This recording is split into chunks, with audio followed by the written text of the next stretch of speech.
রাজা এবং তোতা পাখির গল্প। একসময় হরিশঙ্কর নামে এক রাজা রাজ্য শাসন করতেন। এই রাজা 3 পুত্র ছিল। তার ইচ্ছে ছিল তার সবচেয়ে যোগ্য পুত্র আর সিংহাসন দখল করবে।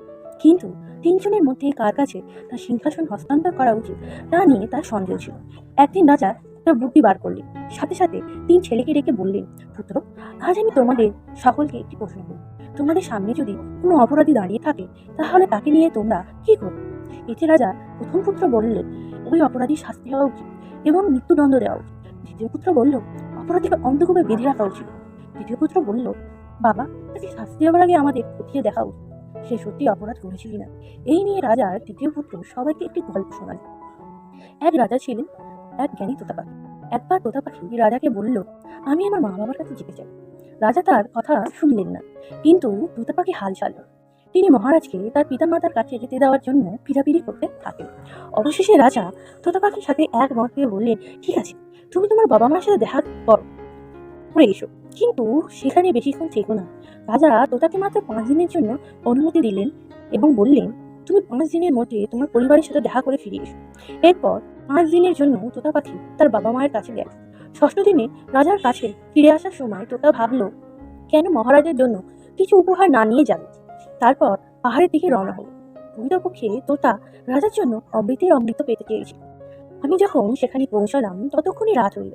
তোতা পাহাড়ে পৌঁছে ফলটি নিয়ে এলো, কিন্তু রাত হওয়ায় সে এগিয়ে না গিয়ে সেখানেই থেমে গেল।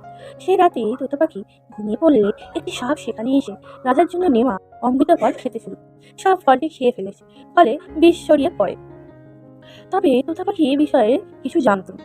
পরের দিন সকালে ঘুম থেকে উঠলে তোতা পাখি ফলটা নিয়ে রাজপ্রাসাদের দিকে রওনা দিল।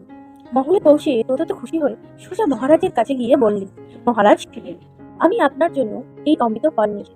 এটা খেলে তুমি চিরকাল অমর হয়ে যাবে। এই কথা শুনে রাজা খুব খুশি হলেন। সঙ্গে সঙ্গে সে অমৃত ফলও খেতে গেলেন। মন্ত্রী বললেন, দাঁড়ান মহারাজ, পরীক্ষা না করে এই ফল খাবেন কি করে? তোতা পাখি রানা এই অমৃত ফল সঠিক ফল কিনা একবার পরীক্ষা করে দেখুন। রাজা মন্ত্রীর সাথে একমত হয়ে বললেন যে এই ফল অবিলম্বে একটি কুকুরকে খাওয়াতে হবে। রাজার আদেশ পেয়ে সৈন্য কুকুরটিকে এক টুকরো ফল খাওয়ালেন। ফল খেয়ে কুকুরটি মারা গেল। এটা দেখে রাজা ক্রোধে ক্ষিপ্ত হয়ে উঠলেন। রাগে তিনি তরবারি বার করলেন, আবার তোতার মাথা কেটে ফেললেন, ফলও ফেলে দিলেন। কয়েক বছর পর একই স্থানে একটি উদ্ভিদ জন্ম। এটা দেখে রাজা ভাবলেন, এটা একই রকমের বিষাক্ত ফলের গাছ। তিনি সবাইকে আদেশ করলেন যে কেউ যেন সেই গাছের ফল না খায়। কয়েকদিন পর এক বৃক্ষ সেই গাছের নিচে বিশ্রাম নিতে থাক। তারও খুব ক্ষুধা লেগে গেছে। সেই গাছের ফল ছিঁড়ে খেতে লাগলো। ফল খাওয়ার পর হঠাৎ যুবক হয়ে গেল বৃদ্ধ। রাজা এটা দেখে অবাক হয়ে গেল। তিনি বুঝতে পেরেছিলেন যে ফলটি বিষাক্ত না। সে বড় ভুল করেছে। সত্য না জেনেই তোতা পাখিকে মেরেছে সে।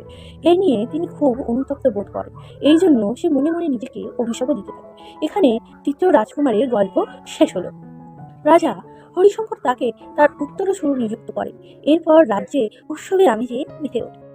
আমরা এই গল্প থেকে শিখলাম যে আমাদের কখনোই তদন্ত না করে কাউকে শাস্তি দেওয়া উচিত নয়।